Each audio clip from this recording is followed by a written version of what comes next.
listen to them. The masters of the universe.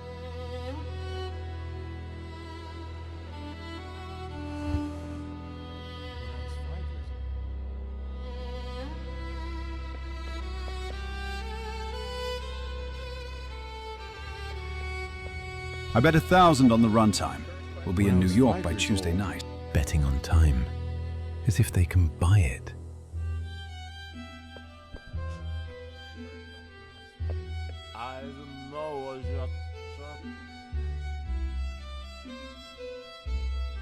They think this world is permanent, that the steel will hold forever.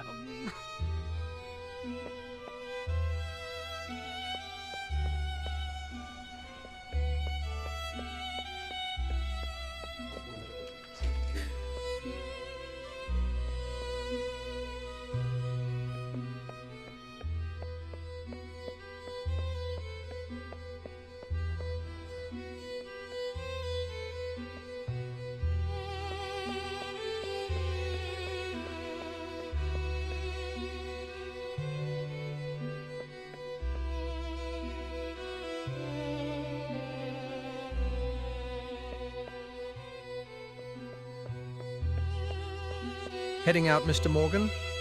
It's dropping below freezing out there. I need the air.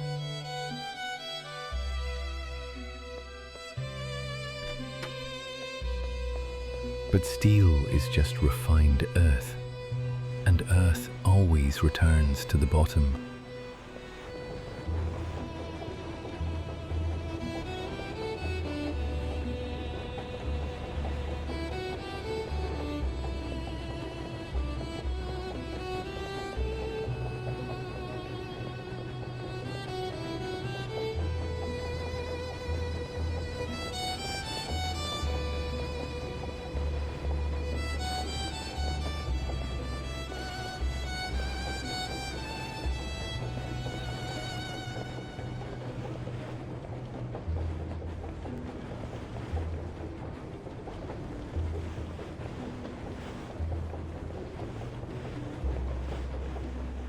April 14th, 1912. It was the coldest night I can remember. The kind of cold that gets into your bones and stays there.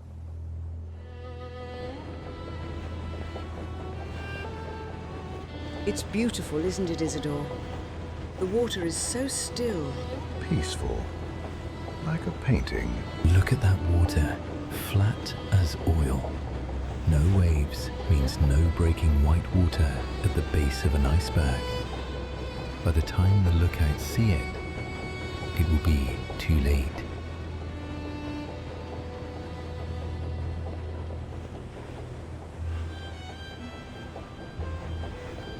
I didn't come here to die. I'm not a hero. I'm not a villain. I came for a job. A simple retrieval contract. Find a man named Sinclair, get a book, get paid. Easy money, Rothfield said. Just a simple trip across the pond. Let me tell you how I ended up on a grave.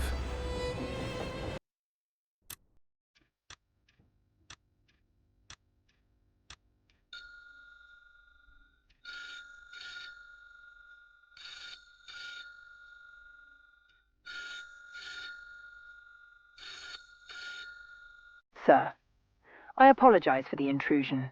A courier just left a package on the landing. He was quite insistent it was for you. Didn't leave a card. No card? How dramatic. Thank you, Mrs. Higgins.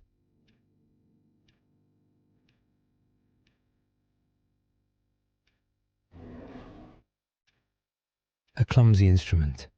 If a case requires a gunshot, I have already failed to use my intellect. It stays here.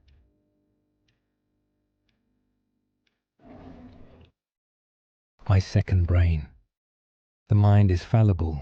Ink is permanent. If I don't write it down, it didn't happen.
An electric torch.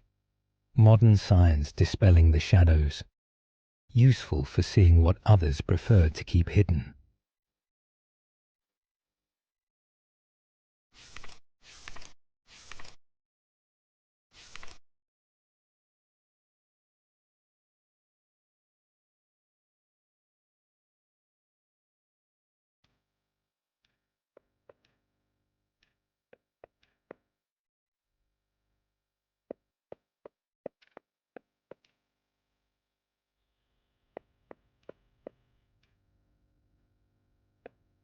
April in London. The damp has a way of seeping into the soul. Best to be prepared.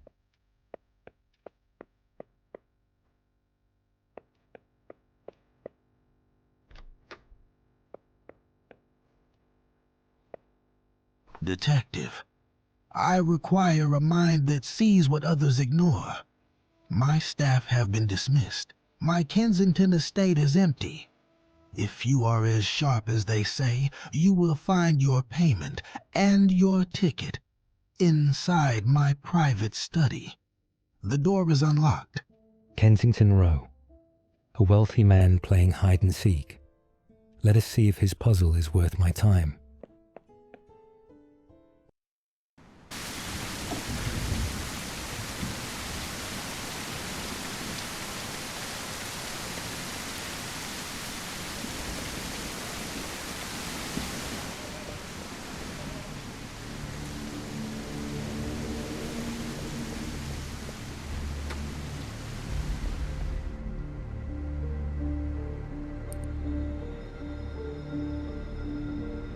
Moving an entire museum across the Atlantic. Ostentatious.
Impressive. Mr. Sinclair was worried you might be a brute. I see you prefer to think. And you are? The welcoming committee? I am Mr. Graves. I handle Mr. Sinclair's security. The Titanic sails from Southampton on Wednesday the 10th. Do not be late. And detective? Keep that torch handy. The Atlantic is a very dark place.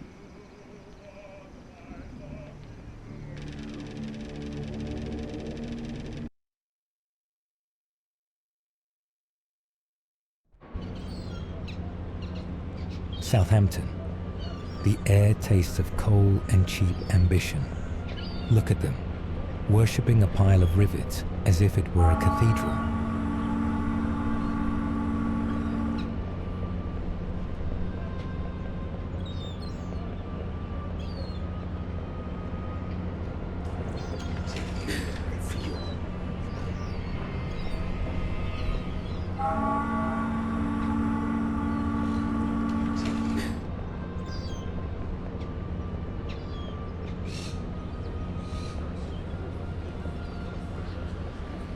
The 1912 coal strike.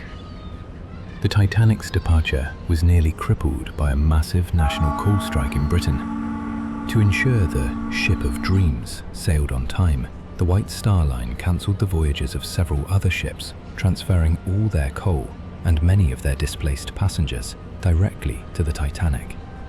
You are sailing on the only ship in Southampton that could afford to leave the dock.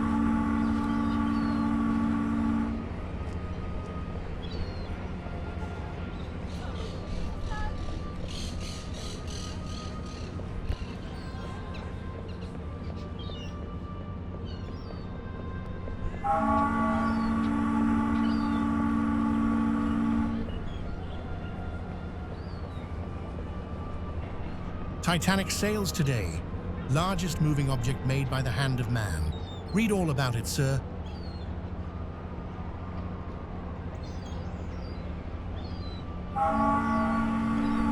Why are you selling yesterday's paper?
Tickets, please. Luggage on the table.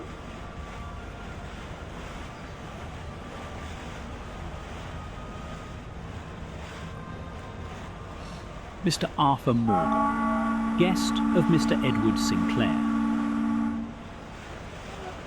Very good. Any firearms, explosives, or livestock? I prefer to rely on my wits. Clean. Enjoy the crossing, sir.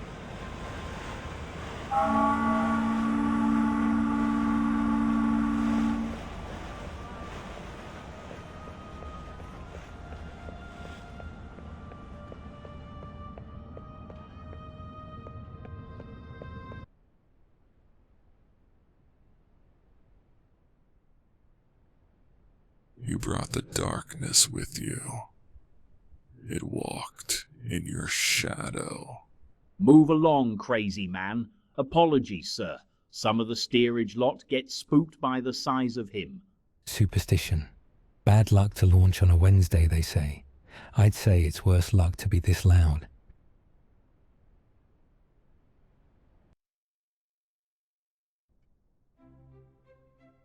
Mr. Arthur Morgan, a pleasure. I am Thomas, your personal steward. Mr. Sinclair insisted you be placed in C70. Excellent light for reading.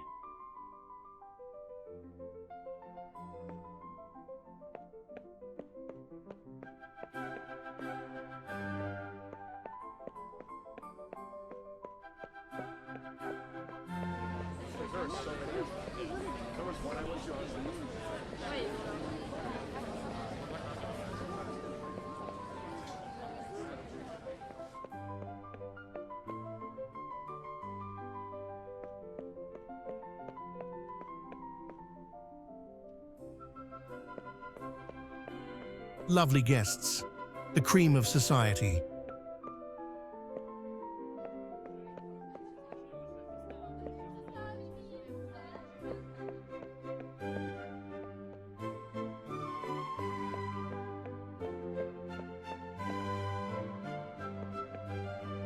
Here we are, C70, portside. One message from Mr. Sinclair, sir.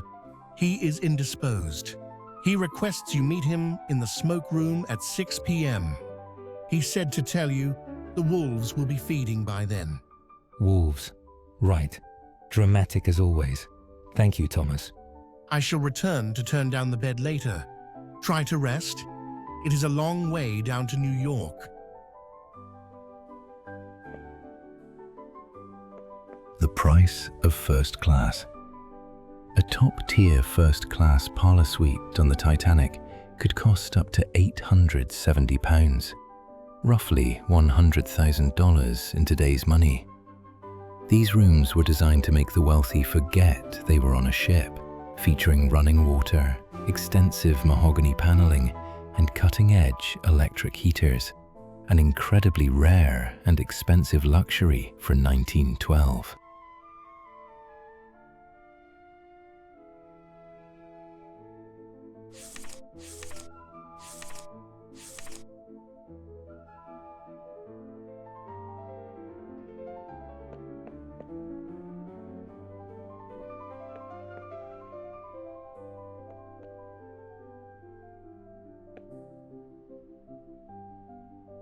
Blank pages. Let's hope they stay that way.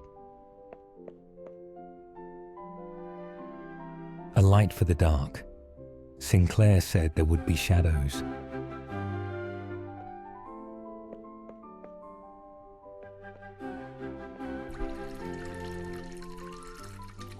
Turn back while you can.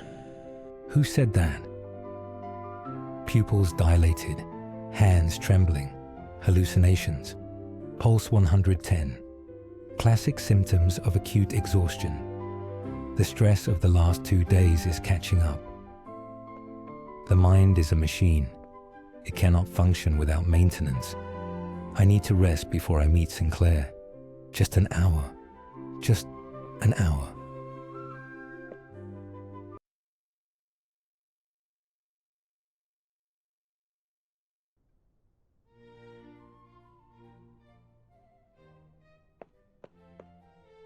Detective, I require a mind that sees what others ignore. My staff have been dismissed. My Kensington estate is empty. If you are as sharp as they say, you will find your payment and your ticket inside my private study. The door is unlocked. He paid double my usual rate. He moved me through customs like a diplomat. Edward Sinclair is a man used to buying what he wants, but what he wants now is protection.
Honor and glory crowning time.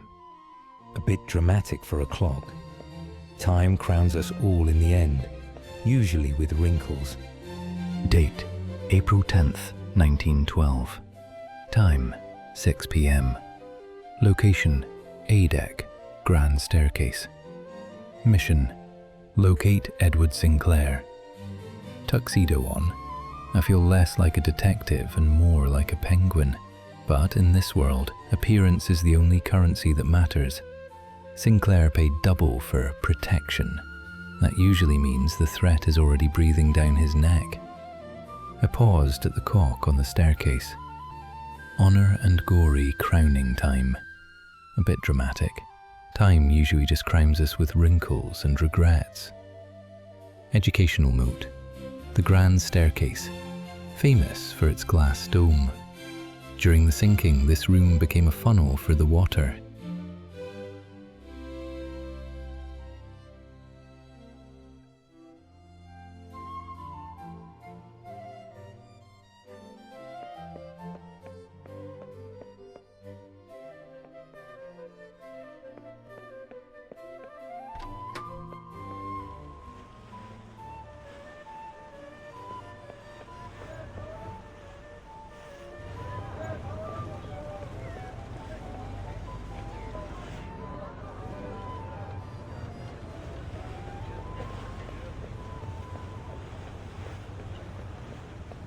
You're frowning at the sunset, Mr. Morgan. And I wasn't frowning. I was calculating the drop. A practical man, rare in first class. Most men here are only calculating their net worth. New aboard, you stand too still. You have trouble written all over your suit. I'm just a passenger, madam. No, you're a hunter. The question is, what are you hunting? Enjoy your dinner, Mr. Morgan. Watch out for the sharks. They don't all swim in the water. Sharp, dangerous. I need to keep an eye on her. Subject, Lady Eliza Harrington. Encounter, boat deck. Profile, sharp, observant. Smoked a thin cigarette like a weapon. Quote, you have trouble written all over your suit. Assessment, dangerous. She knows I'm not just a passenger. Lady Harrington is a spider in a silver dress. She invaded my space to test me. She smells of jasmine and expensive secrets. I need to watch her.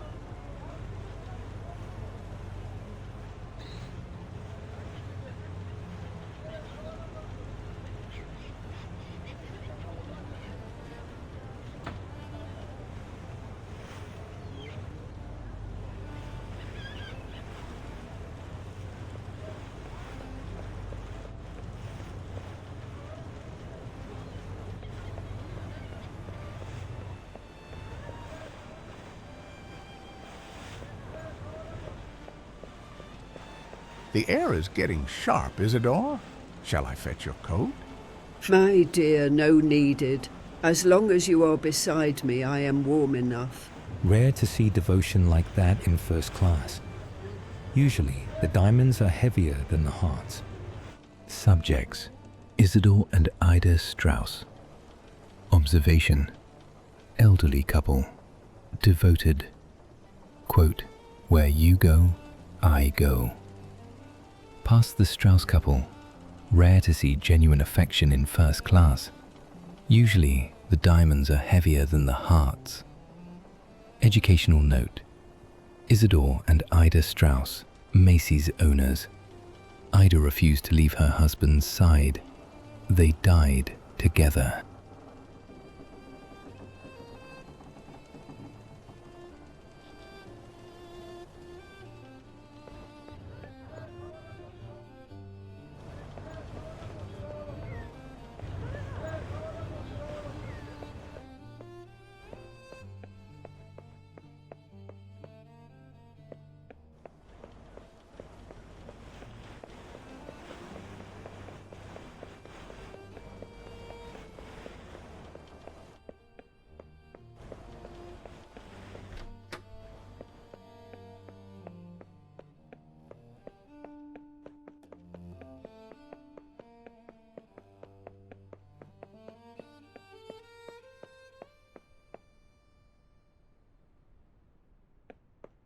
Kitty, down! Apologies, sir. She believes she owns the ship. With a collar like that, perhaps she does. I'm John Jacob Astor. Enjoy your evening. Date, April 10th, 1912. Time, 6:25 p.m. Subject, Colonel John Jacob Astor IV.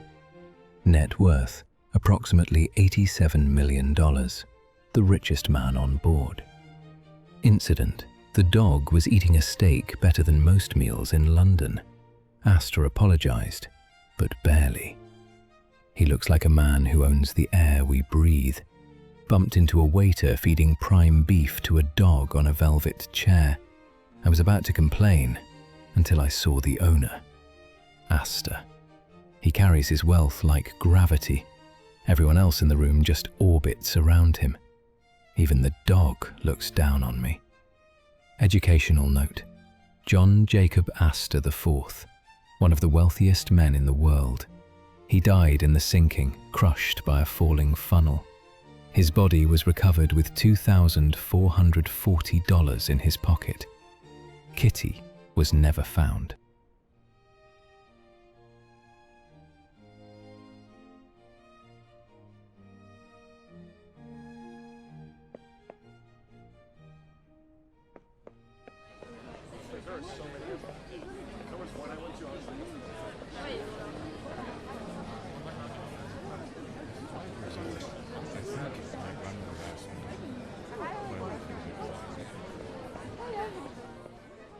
Morgan, you look the part. Sit, quickly.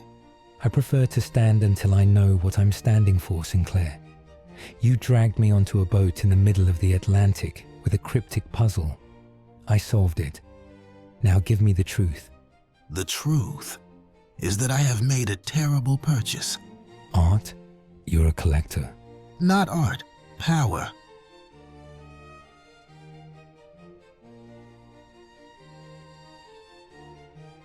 A threat letter. Return what belongs to the sand, or join it.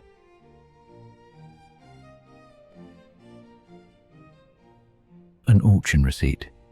Price £500,000. An insane amount for 1912. An ancient black stone tablet book with hieroglyphs. It looks unsettling.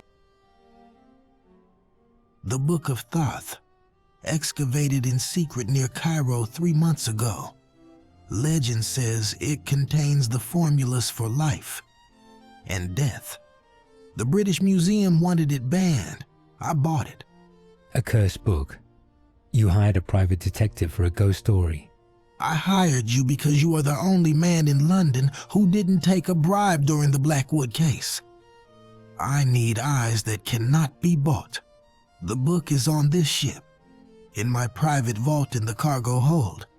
But I am not the only one who wants it. Don't turn your head too quickly. By the fireplace, the man with the silver hair, Alexander Rothvale, the financier. He represents a group. They believe the book belongs to them. He offered to buy it. When I refused, he told me I wouldn't live to see New York. So that's the job. You want me to babysit a stone tablet and scare off a banker? No, I want you to find out how they plan to take it. My security, Mr. Graves here, found a listening device in my suite. They are watching me. I need you to be the invisible man. Investigate Rothvale. Find out who on this ship is working for him.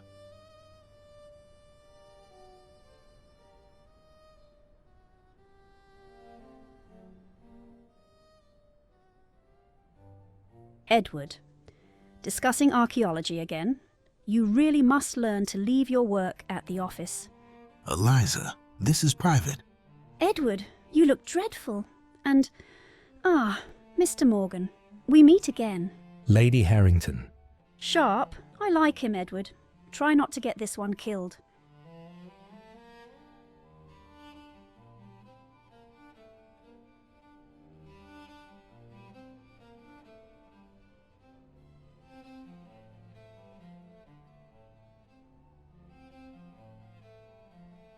She's one of them, Arthur. Or she's playing both sides. Stay away from her.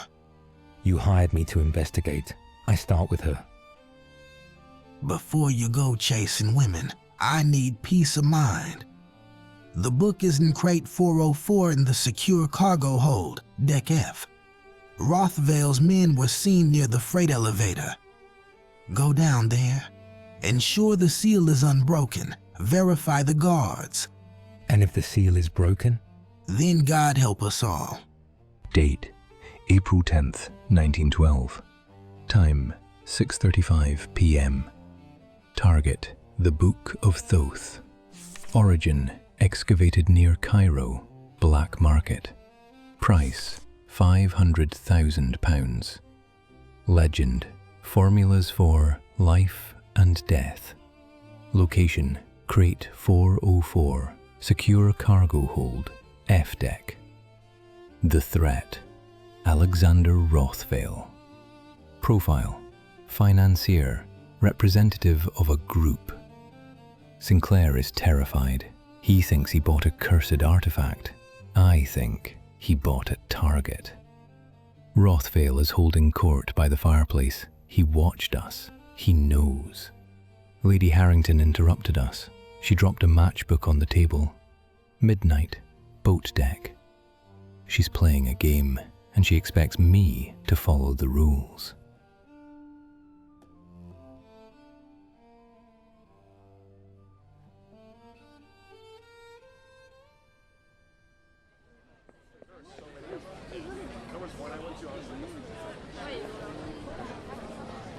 When I was 5 years old, I think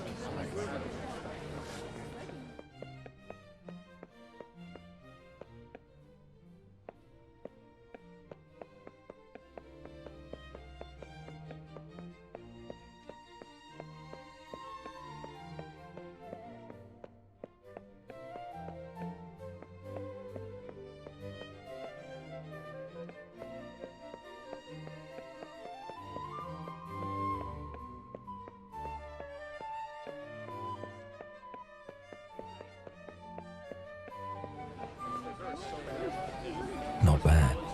Keeps the nerves calm. Though I suspect they're playing louder to cover the sound of the engines.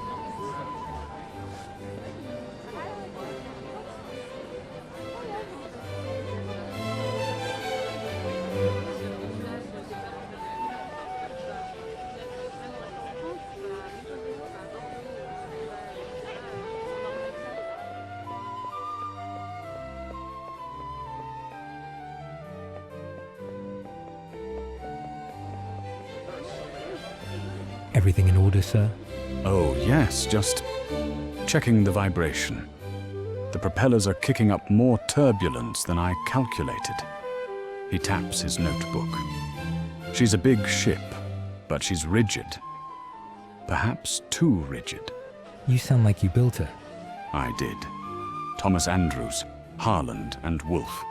If you're going below decks, mind the watertight doors. I've scheduled a test for the morning. They seal the ship into compartments, theoretically unsinkable. Theoretically? Mathematics is absolute, sir.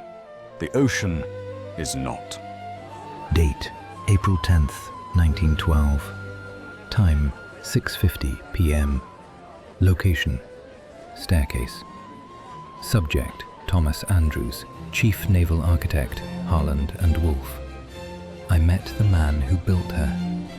Andrews looks at this floating palace like a father worrying about a sickly child. While everyone else sees gold leaf and crystal, he sees stress fractures and rivets. He mentioned the watertight doors. He called the ship theoretically unsinkable. I don't like that word. Theoretically is what men say right before a boiler blows. Educational note. Thomas Andrews, the ship's designer. Knowing the Titanic was doomed, he spent his final hours throwing deck chairs overboard to help people float. He was last seen staring at a painting in the smoking room, his life belt discarded nearby.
A 1912 Renault.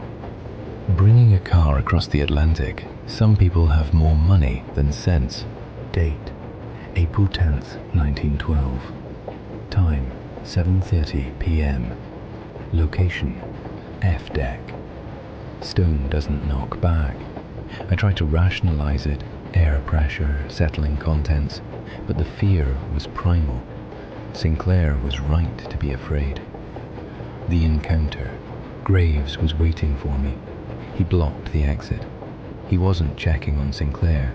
He was hiding a steel crowbar behind his back. He was down there to open it. If I hadn't shown up, he might have let whatever is inside that box out. Educational note. The Renault Type CB, the only car on the Titanic. It belonged to William Carter, a survivor. In 1912, transporting a car was a massive display of wealth.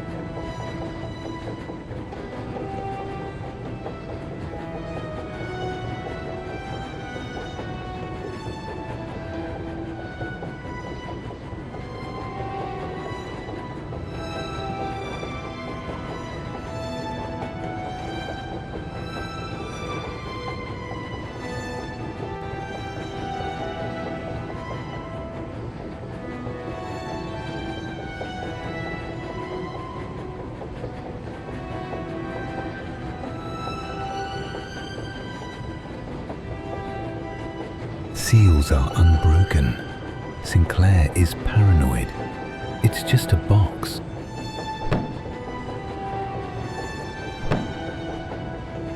Let us out. That's Stone. Stone doesn't knock back.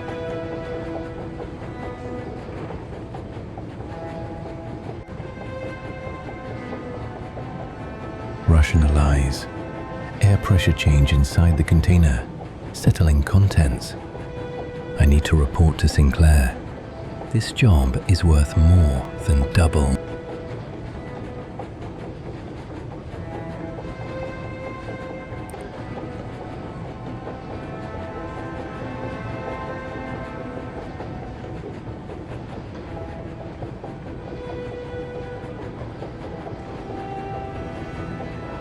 Lost, Mr. Morgan? Just checking the inventory for Mr. Sinclair. Mr. Sinclair worries too much. It is bad for his heart. Ensure he stays calm. We wouldn't want an accident before we reach New York.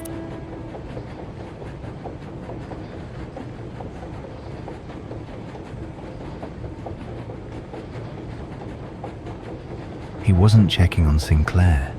He was trying to open the crate.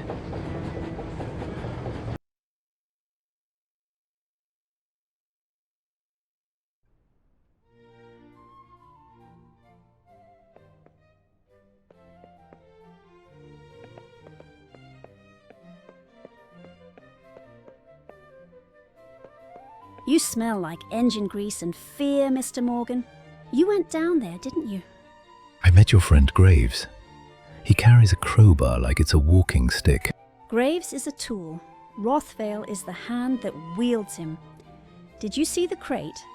It's sealed, but it makes noise. Listen to me. Rothvale isn't just trying to steal the book. He has leveraged his entire fortune against the White Star Line. If this ship sinks, he becomes the richest man in London. The Book of Thoth is his insurance policy. If the ice doesn't stop us, he believes the curse will.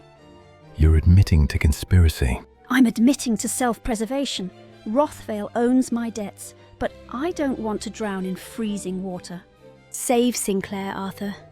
If he lives, we all survive. If he dies, the trap is sprung.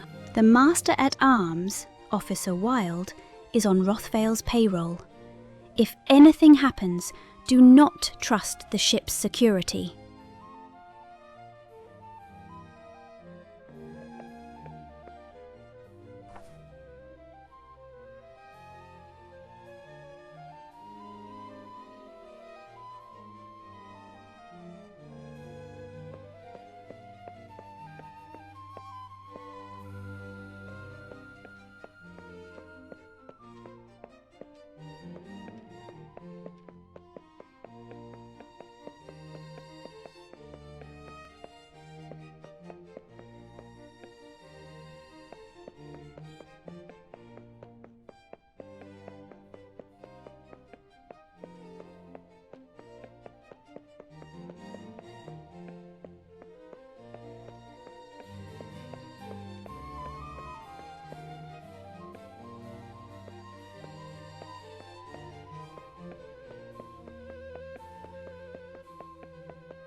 You were too slow.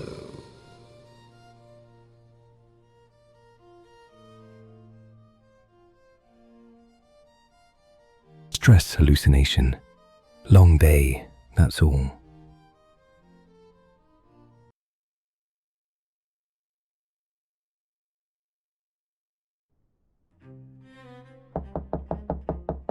One moment. Mr. Morgan? Sir, Mr. Sinclair requests your presence immediately. Did he say why? He didn't say anything, sir.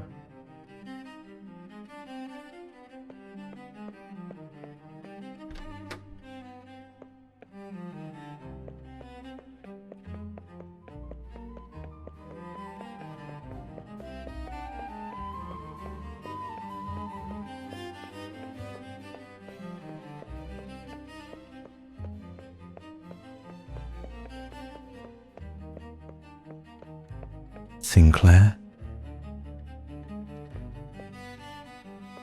Oh God.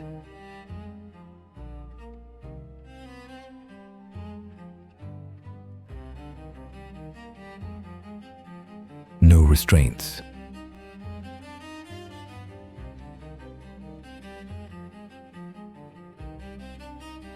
No bruising.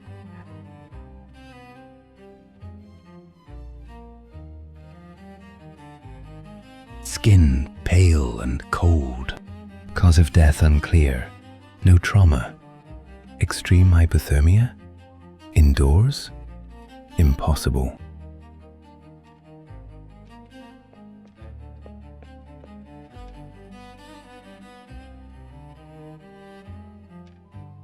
Cold. Never lit.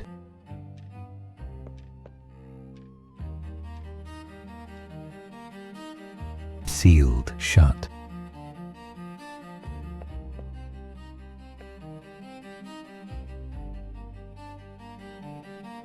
Papers neatly stacked.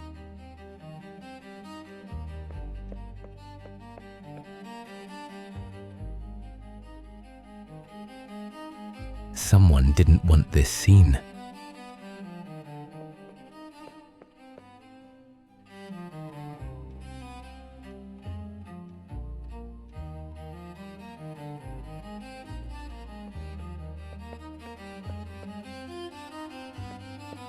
Sir, the door was locked from the inside. I used the master key. Locked room. No wounds. No noise reported.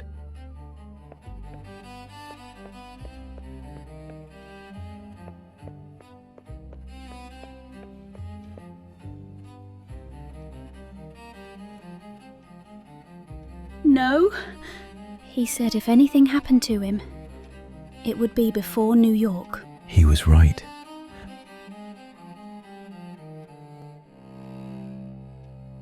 Everyone step back. This is now a security matter.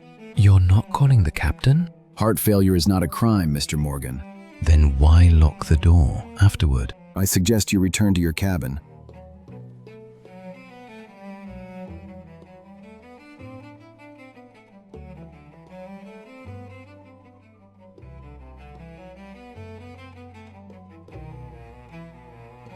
He died holding that. He wanted it found.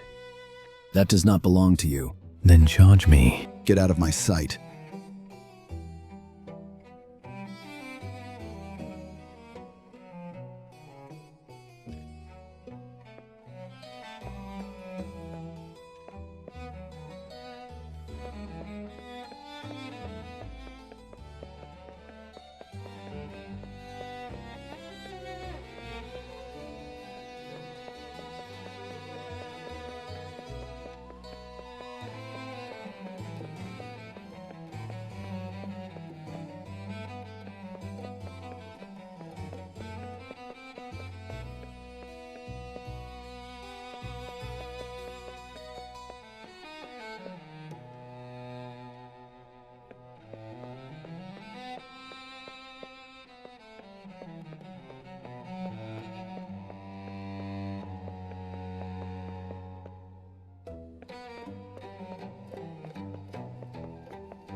Mr. Morgan, do you know how many people slept soundly last night? 2,208 souls.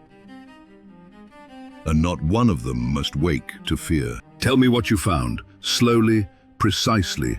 Leave nothing out.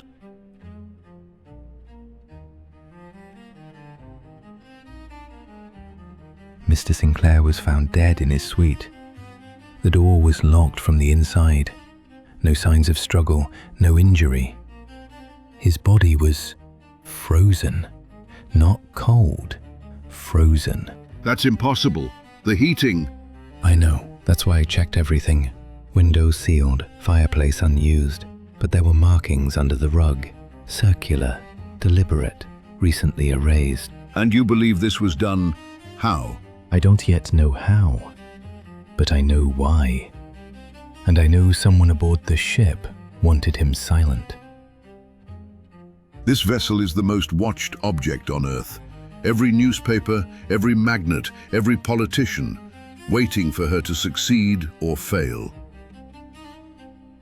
If word spreads that a man has been murdered aboard my ship, there will be panic, rumors, disorder.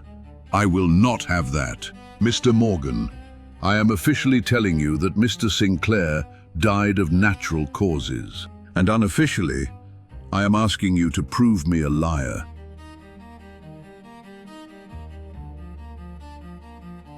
This grants you unrestricted access to all decks, all crew spaces, and all passenger areas. You will not announce yourself. You will not accuse without certainty, and you will bring your findings to me, no one else. And if the truth threatens the voyage? Then God help us both. One more thing, Mr. Morgan. If you are wrong, you will be remembered as the man who tried to frighten the safest ship ever built. And if I'm right? Then we pray you are fast. Date: April 11th, 1912. Time: 8 a.m. Location: the bridge.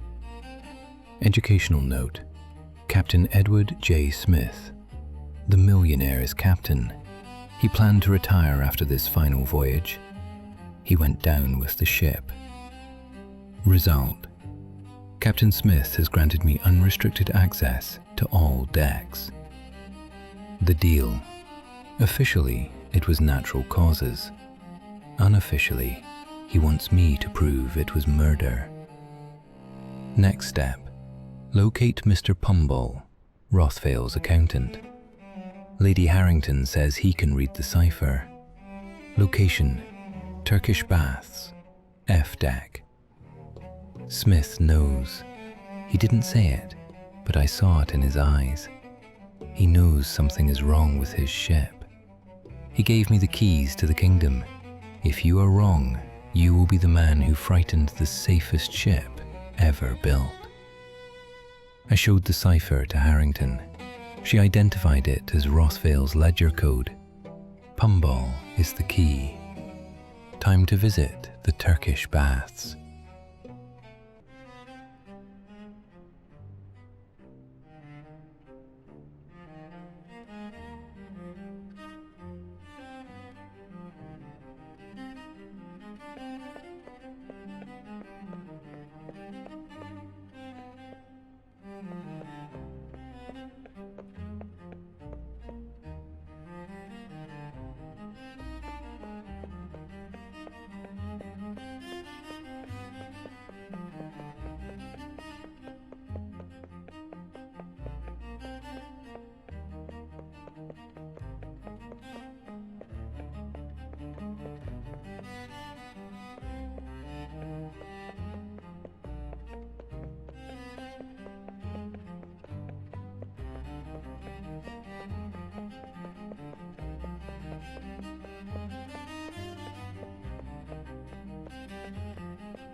Well, did the captain throw you overboard?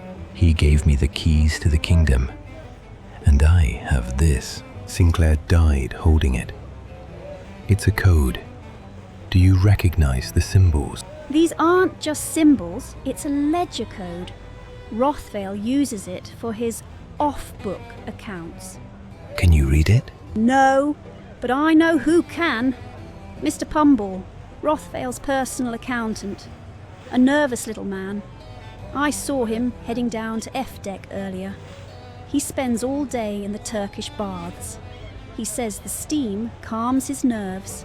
Then I think it's time I took a bath.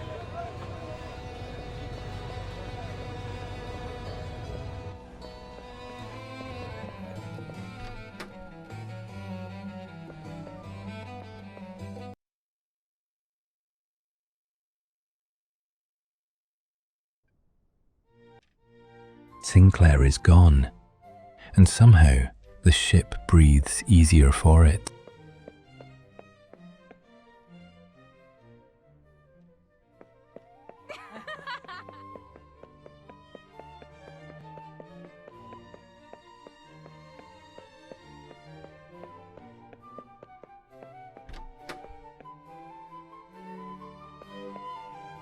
Locked room murders are never quiet. Someone always sees something, even if they don't realize it yet.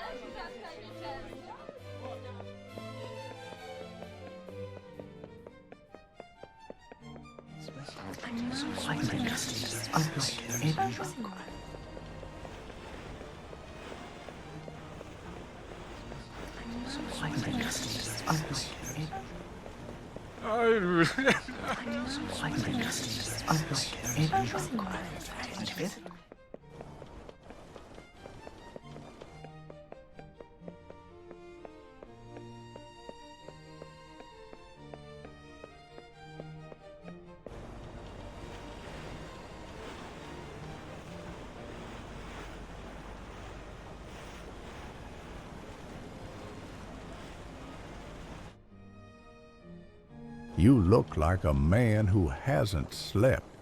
I haven't. This ship does that to people. It makes you feel safe enough to lower your guard, then punishes you for it. I need to ask you about last night. You were awake late. If this concerns the gentleman who died, my husband saw something. I didn't think it mattered at the time. I was returning to our cabin when I saw a steward leave Mr. Sinclair's corridor. Describe him.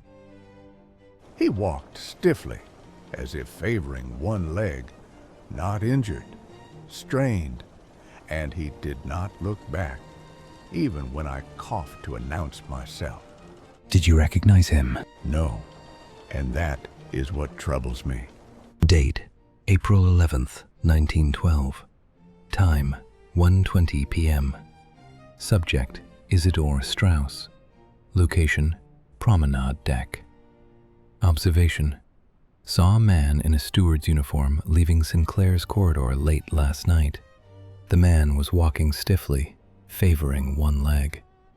Strauss noted it looked like physical strain, not an injury.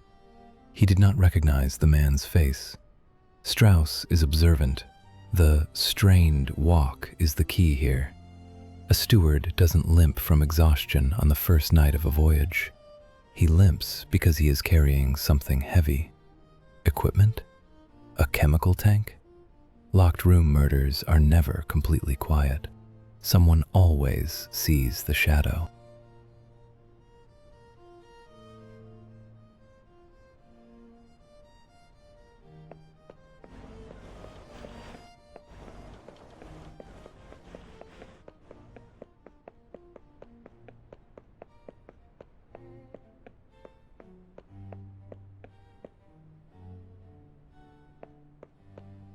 You're standing where Sinclair stood yesterday. He trusted you. He trusted the ship. I designed it. I suppose that makes me responsible for both. Do these symbols mean anything to you? Not engineering, but I've seen markings like these in ventilation schematics, the Turkish baths. Their vents connect directly beneath the first-class suites.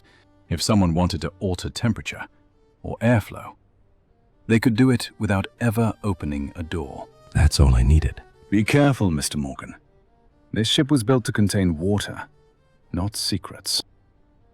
Date, April 11th, 1912. Time, 1:45 p.m. Thomas Andrews identified the strange symbols from Sinclair's hand. They are ventilation schematics. The route, the vents in the Turkish baths, F deck, connect directly to the floor grates of the first-class suites above. The smell.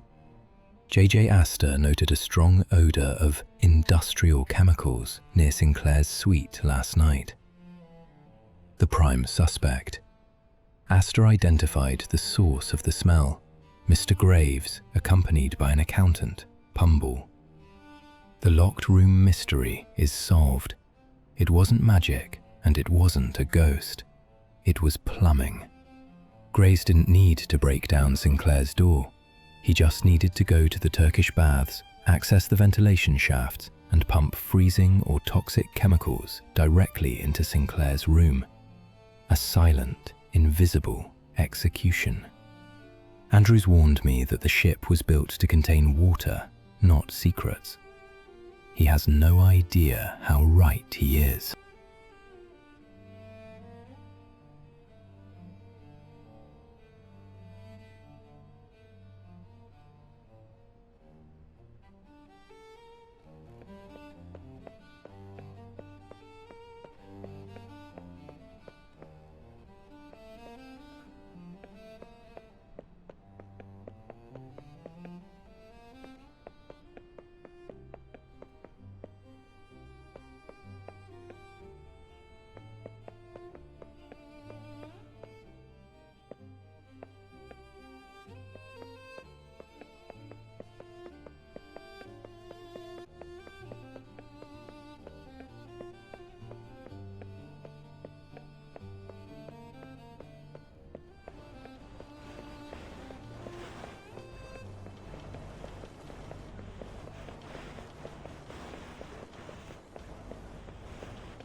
I'm telling you, he was there again this morning. The accountant? Who else? Spends more time in the baths than in his own cabin.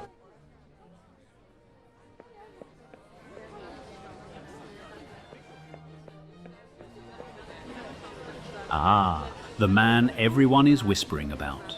You're looking for someone who doesn't want to be found. I'm looking for someone who doesn't belong where he is. Then you've come to the right dining room. You were near Sinclair's suite yesterday. Briefly. Long enough to smell something that shouldn't have been there. Chemicals. Industrial.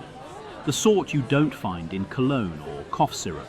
Who smelled like that? Graves. But Graves wasn't alone. He had a shadow. A man who watches clocks and counts coins. An accountant. Precisely.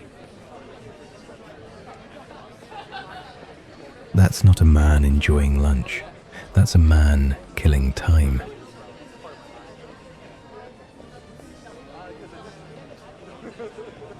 Mr. Pumble.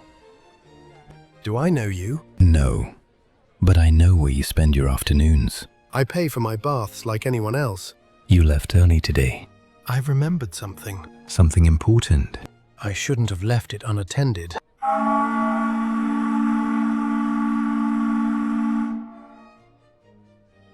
They'll start cleaning. Cleaning what?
The price of luxury.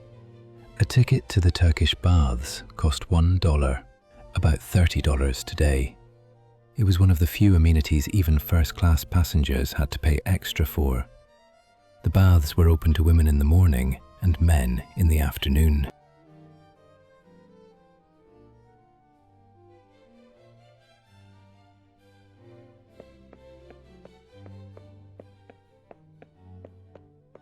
The food on this ship is too rich.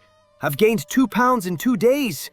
Or perhaps the scale is calibrated to the motion of the ocean. Mr. Guggenheim, I presume? You have the advantage of me, sir. I come down here to escape the chatter of the lounge, yet it seems the chatter has followed me. I'm Arthur Morgan, investigating a disturbance. I believe a frantic little man ran past you. Ah, the squeaker. Yes, he disrupted my reading.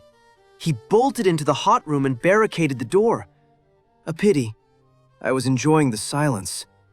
My traveling companion, Madame Aubert, sings beautifully, but one does need a break from constant aria. The squeaker won't open the door for a stranger. He's terrified. However, the steam controls are just there. If you make it uncomfortable enough, he will trade his privacy for fresh air. Go on, Mr. Morgan. Let us see if you are as clever as you look. I didn't kill him. Graves did. Or something did. Date, April 11th, 1912. Time, 2:15 p.m. Subject, Benjamin Guggenheim. Fact, Guggenheim was traveling with his French mistress, Leontine Aubert, a singer, while his wife and family remained in New York. This open secret was common among the Edwardian elite. He spent much of the voyage trying to keep his 2 lives and the gossip separate. Benjamin Guggenheim is best remembered for his final act of defiance. As the ship sank, he famously refused a lifebelt, stating, "We are dressed in our best and are prepared to go down like gentlemen." He and his valet sat in the grand staircase foyer, drinking brandy and smoking cigars as the water rose around them.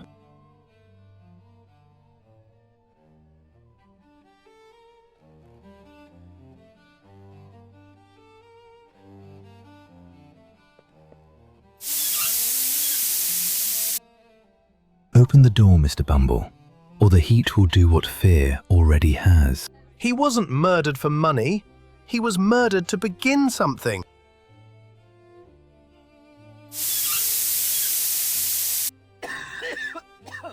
The Book of Thoth isn't a weapon. It's a permission slip. Permission for what? To let disaster happen. To call it destiny instead of murder.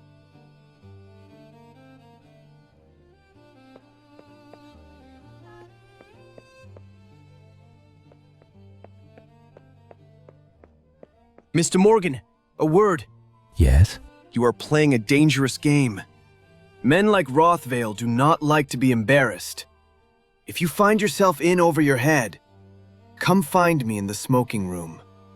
I have found that a well-placed bribe solves more problems than a loaded gun. I'll keep that in mind. Do. We are all passengers on the same boat after all. We sink or swim together. Date, April 11th, 1912. Time, 2:25 p.m. Subject, Mr. Pumble, Rothvale's accountant. The confession, Graves committed the murder. The motive was not theft. Pumble claims the Book of Thoth is a permission slip to let disaster happen, to call it destiny instead of murder. Pumble is terrified, but not of me. He's terrified of what Rothvale has set in motion.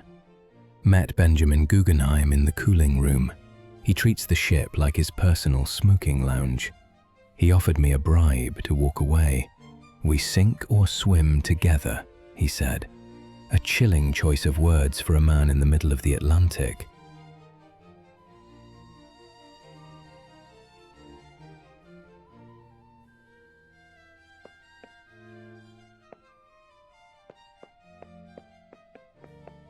I know how he died. I know who helped. And now I know why.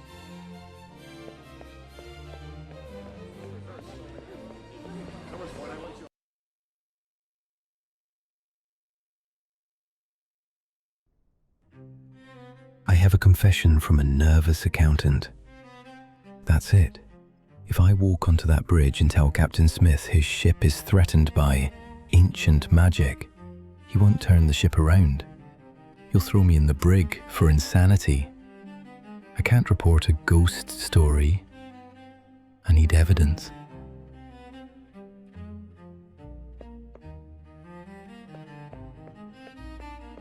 Bumble said the ritual is tonight, in the squash court. I get the book, I get the proof. Then I go to the captain.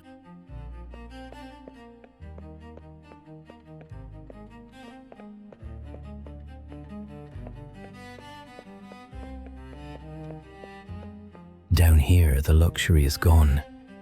These symbols weren't meant to be seen. They were meant to be followed. Locked. Graves doesn't want visitors.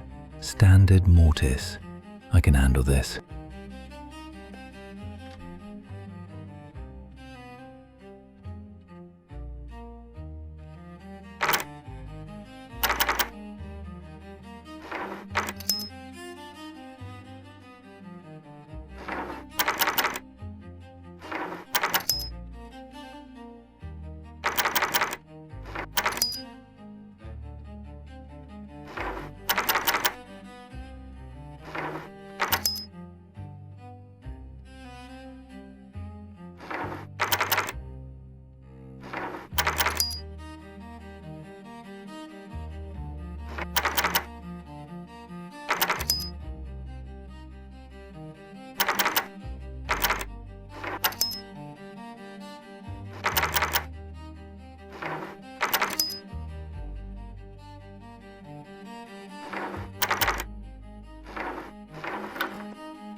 Subject: the F-deck squash court. Fact: the Titanic featured a state-of-the-art squash racket court deep on F-deck, overseen by a professional instructor, Frederick Wright. First-class passengers paid 2 shillings, about $5 today, for a half-hour session. Because it was located so low in the ship, the squash court was one of the very first passenger areas to completely flood during the sinking.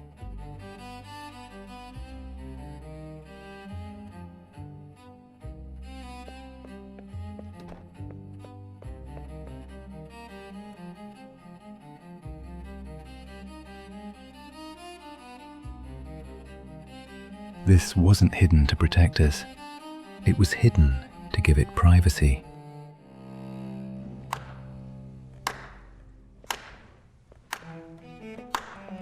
Most men scream when they see it. You murdered Sinclair. No. I removed an obstacle. You think this justifies killing people? I think history requires witnesses, not heroes. Rothvale thinks this is insurance. Rothvale believes distance absolves him.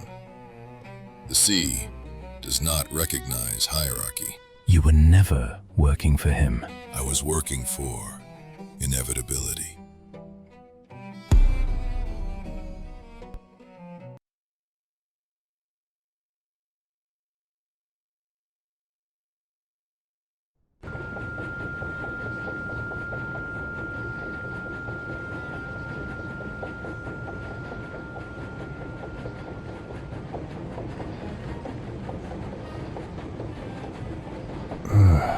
My head feels like a hangover in hell.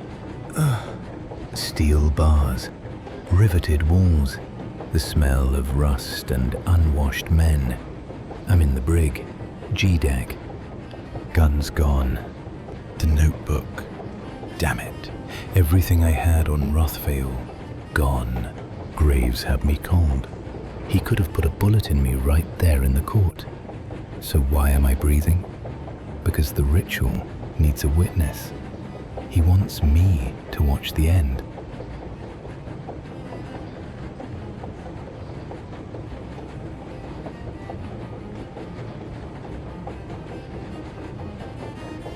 Standard naval deadbolt.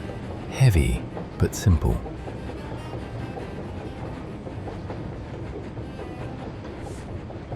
Stoker's trash. Or maybe a previous guest left a tip. It's rusted, but stiff. It'll hold torque. No tension wrench. I'll have to apply pressure with the wire itself. It's going to be slippery. One wrong move and I snap the... Easy. Gentle. Don't force it. Just like the safe in London, Arthur. Just listen to the tumblers.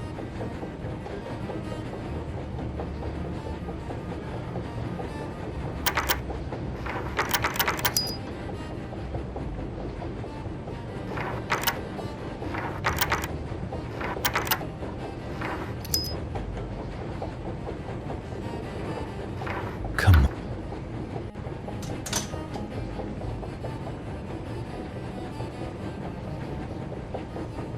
Never doubt a man with a piece of wire and a deadline. Now, let's find my notebook. And then I'm going to make Graves regret not killing me.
Lights on.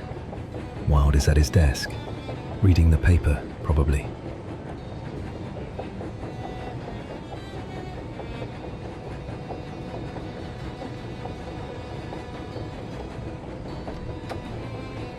Jesus, cold. Rigor is setting in. He's been dead for at least an hour. Clean cut, no struggle. Graves didn't fight him. He executed him. He didn't just lock me up. He cleared the board. There is no master at arms, no police, no security. We are completely alone. Focus. Panic leader. Gear now.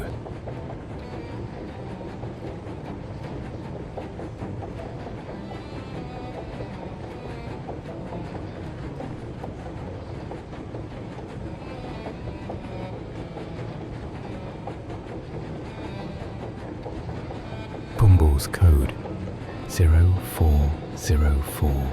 Please work.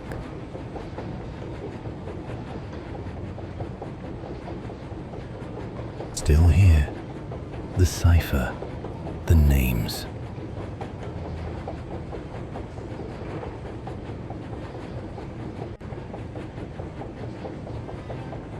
Let there be light.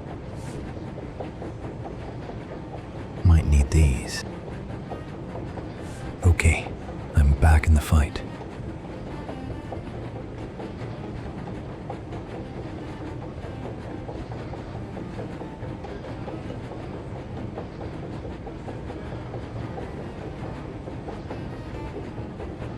What is this? Schedule changes? April 14th. Night watch, 23:30. Jack Phillips, wireless, to be relieved. 2335.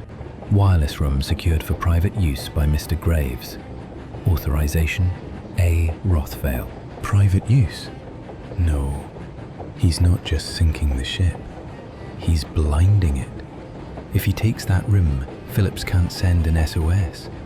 No one will know we're drowning until the water hits the boilers. He's going to cut our throats before we even scream. Subject, Jack Phillips and the Marconi Wireless. Fact, Jack Phillips was the Titanic's senior wireless operator. In 1912, the wireless telegraph was a brand new luxury, primarily meant for sending wealthy passengers personal messages to the mainland, not for ship navigation. Phillips and his junior, Harold Bride, worked exhausting shifts. During the sinking, Phillips famously stayed at his post, sending CQD and SOS distress signals until the power failed just minutes before the ship went under.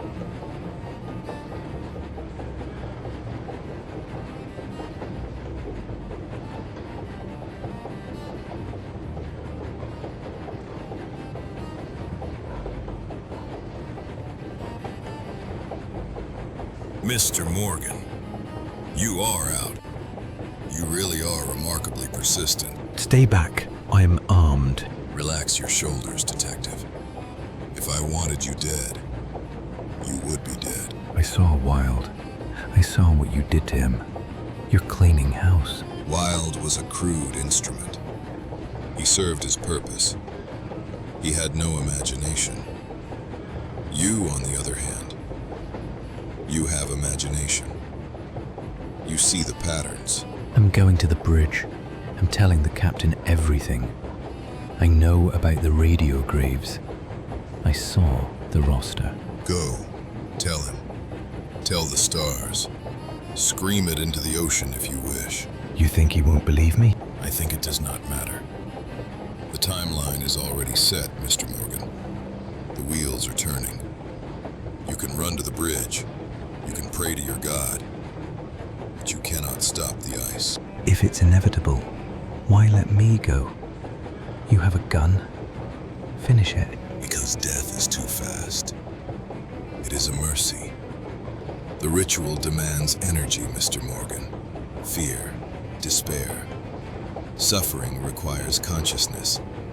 And you have the perfect eyes for what is coming. I want you to watch it all burn. Check the time, detective. Midnight approaches.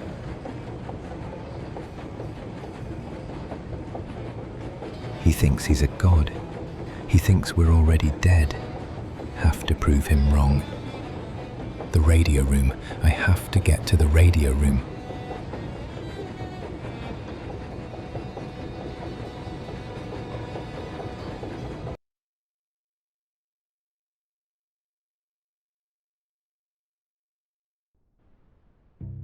$11:20. I beat him here. Graves hasn't taken the room yet.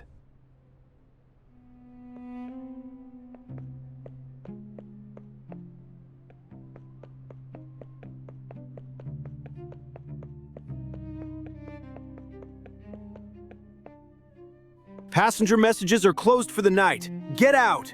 Are you Phillips, the operator? I'm the senior operator, and I'm busy. I have a stack of traffic for Cape Race. Listen to me. A man named Graves is coming here at 11:30.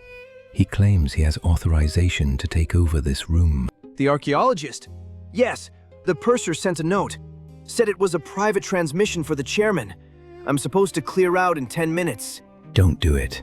If you give him this room, he will sabotage the radio. No SOS. No rescue. Sabotage? Sir, I'm already fighting sabotage. The SS Californian is jamming my ears with ice warnings. I just told them to shut up so I can work. Phillips, lock the door. Do not open it for anyone but the captain. You're mad. Both of you. Fine, I'll stay. But tell your friend Graves that if he wants to play with the radio, he can come back in the morning. Good. Keep the channel open. Shut up. At 11:30 p.m., the nearby ship Californian tried to warn Titanic about ice. Jack Phillips, exhausted, tapped back. "Shut up, I am busy." The Californian turned off their radio and went to sleep, 10 minutes before the crash.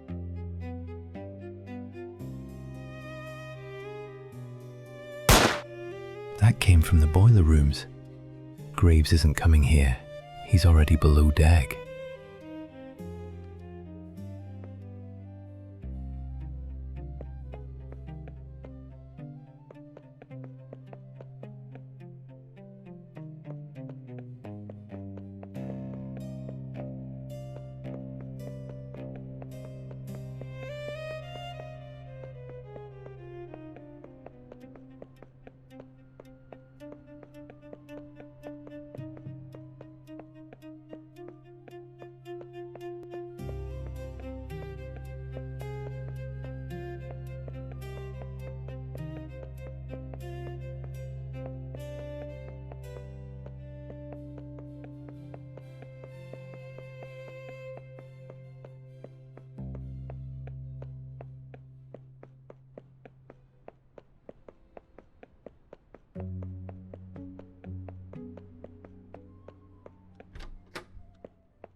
Crew only, sir. You can't go down there. Hey, stop! Move out of the way.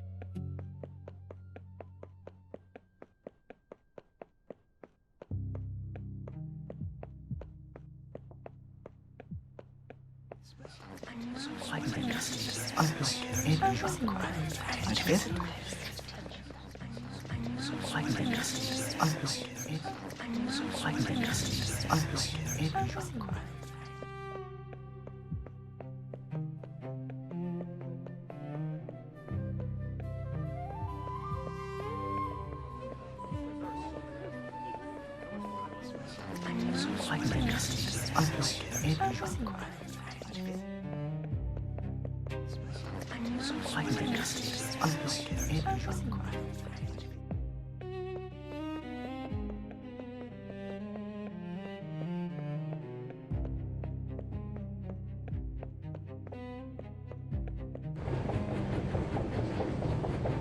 Getting hotter.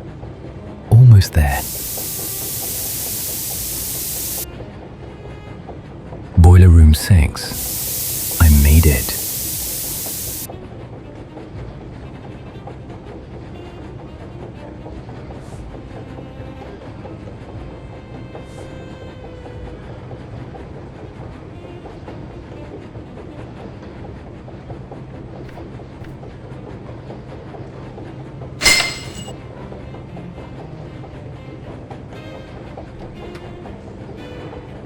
The bunker fire. A coal fire actually burned in Boiler Room 6 for the entire voyage. Some historians believe this weakened the steel hull exactly where the iceberg hit, making the damage much worse.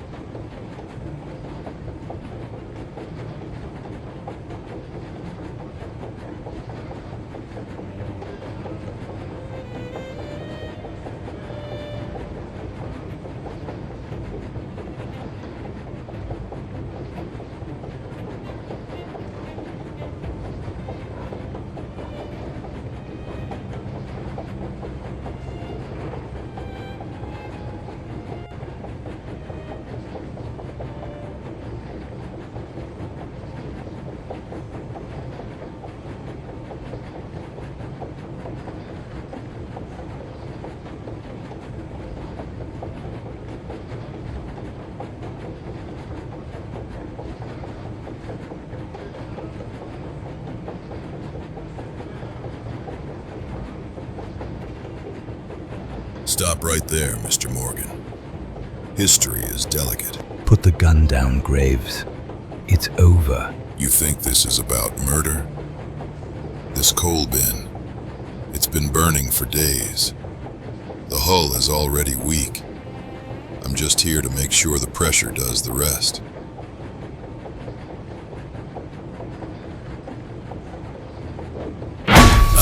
My eyes.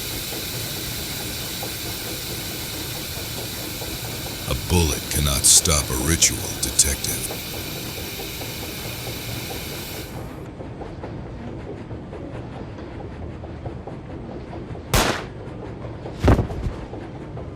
You felt it, didn't you?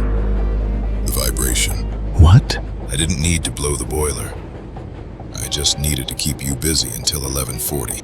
The iceberg. The gate is open.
Pitch black, and the water is freezing.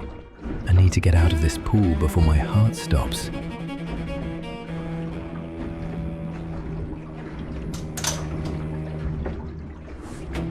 Let's hope this opens something useful.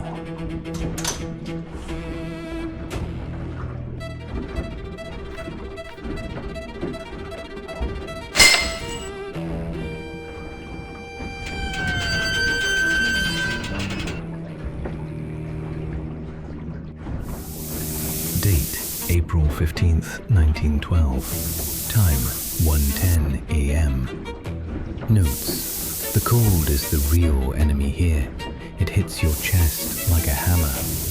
If I stay in the water too long, I'll pass out before I ever drown. Found a hatch. Going up.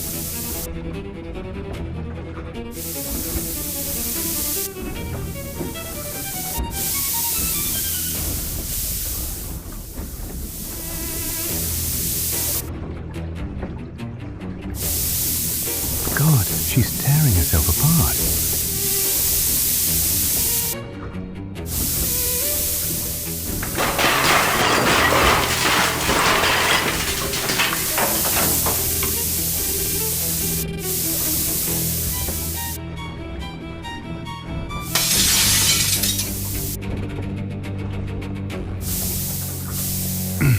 Come on, give way.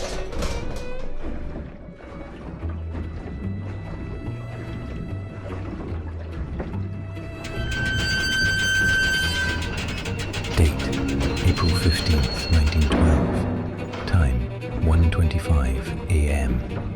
Notes. The ship is screaming. Steel is bending. Pipes are bursting. I'm dodging boiling steam while standing in freezing water. Heaven and hell in the same hallway.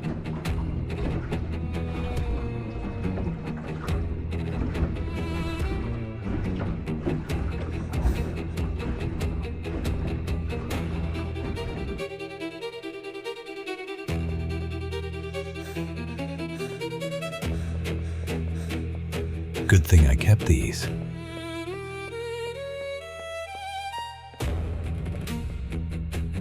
I can't jump that. I need to drop the bridge.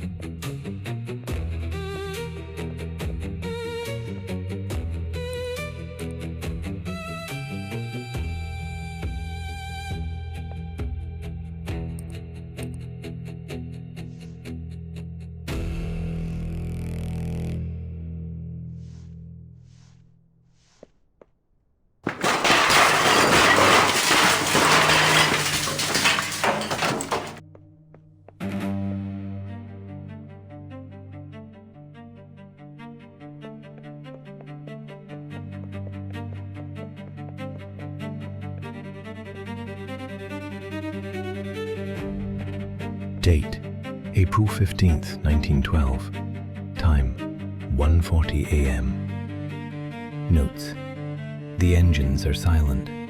The only sound is the ocean rushing in to swallow them. I had to use my revolver to drop a catwalk. Down to my last few rounds. I hope I don't need them for anything with a pulse.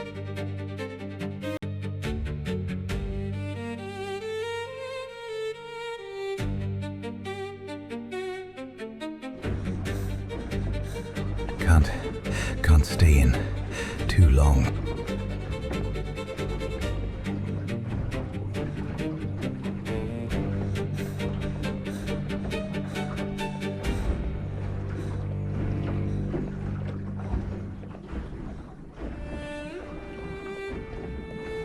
They locked the gates.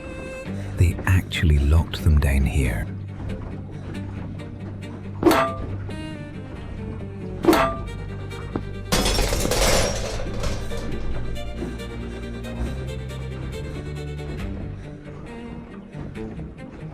Date, April 15th, 1912. Time, 1:55 a.m. Notes. Luggage everywhere. Toys floating in the water. The security gates were pulled shut and locked. Whoever had the keys didn't come back. I had to hack my way through. I don't want to think about who was trapped behind this before me.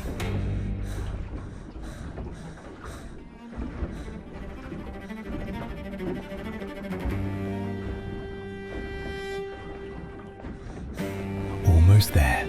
Come on.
October 15th, 1912.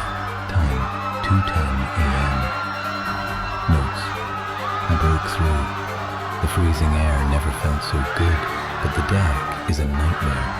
The bow is gone. The band is playing. Now, I just have to find a way off.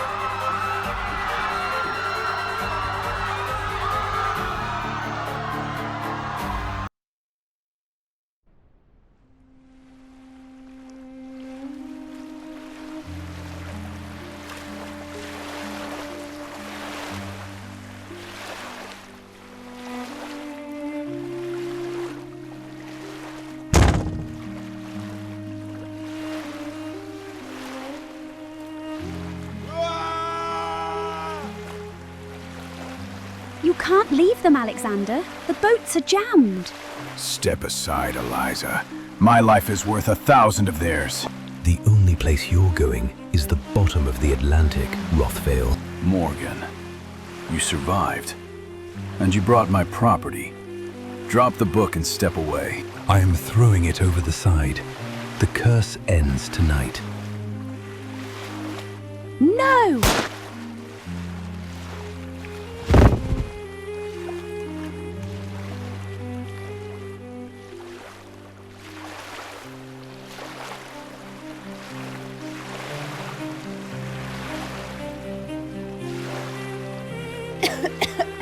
Arthur, stop him. The book.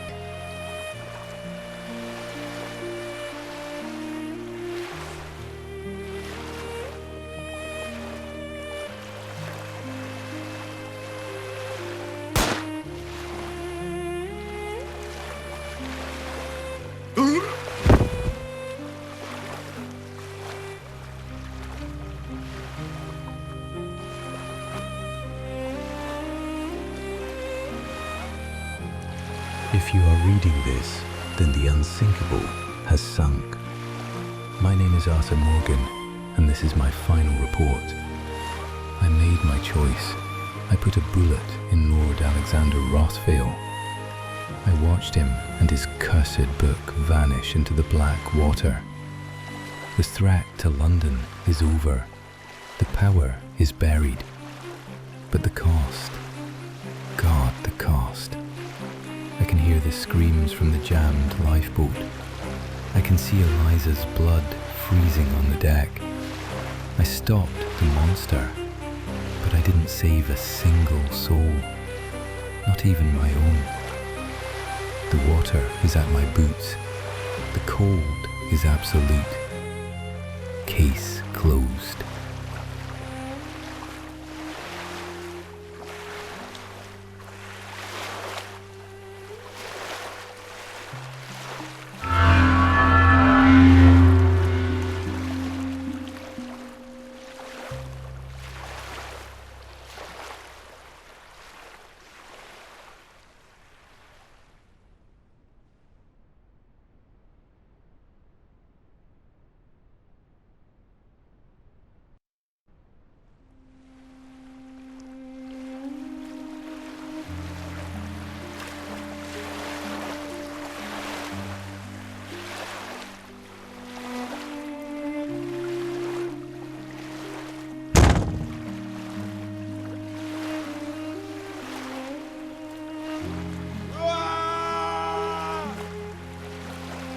You can't leave them, Alexander. The boats are jammed. Step aside, Eliza. My life is worth 1,000 of theirs. The only place you're going is the bottom of the Atlantic, Rothvale. Morgan, you survived. And you brought my property. Drop the book and step away. I am throwing it over the side. The curse ends tonight. No!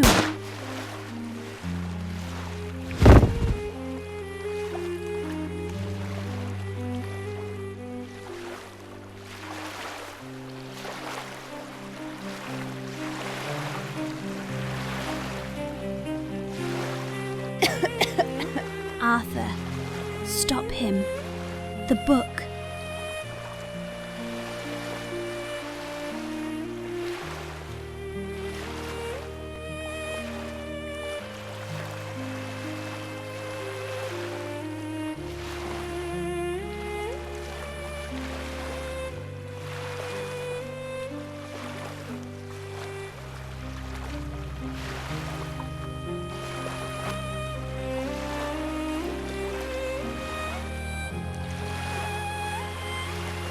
If you are reading this, then the unsinkable has sunk. My name is Arthur Morgan, and this is my final report. I made my choice. I couldn't leave her to die on these freezing boards. I got Lady Harrington off the ship. She will live. But the devil won tonight. Rothvale got away. He took the Book of Thoth with him to New York. The curse survives, and a madman holds the leash. Eliza, if you find this, forgive me for not stopping him. I was a detective, not a soldier. I hope you clear your debts. The deck is slipping now. Tell them the truth of what happened in the dark.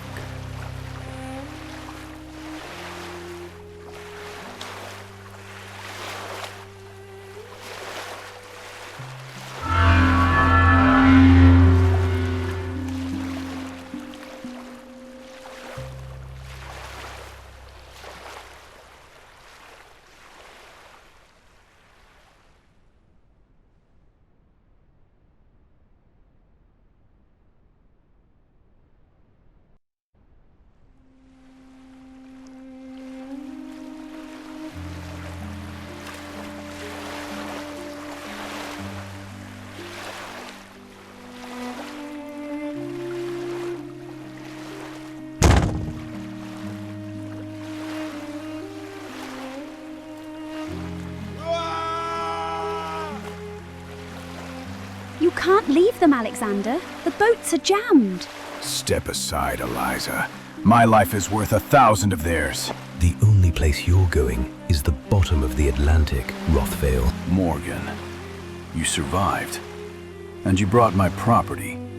Drop the book and step away. I am throwing it over the side. The curse ends tonight. No!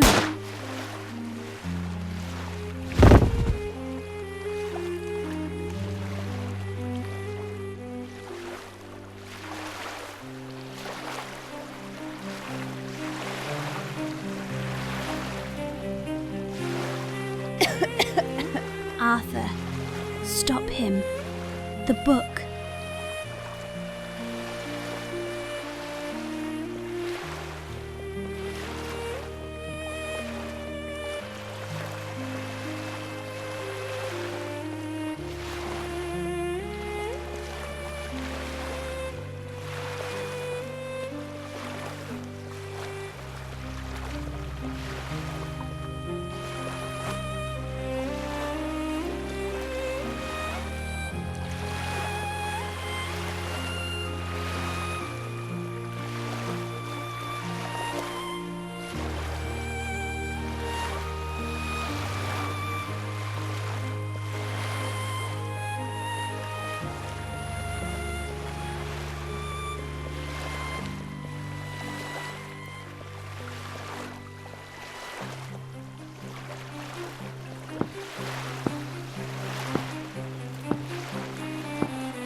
If you are reading this, then the unsinkable has sunk. My name is Arthur Morgan, and this is my final report. I made my choice. I took the axe to the davit ropes. The collapsible boat dropped safely. 50 innocent strangers get to see tomorrow. But Rothvale slipped away in the chaos, and Eliza is gone. I spent my whole life looking out for number one, chasing wealthy clients in a dirty city. In the end, I traded my life for people whose names I don't even know. The water is cresting the rail. Let the ocean keep the rich men and their cursed books. Let the innocent live.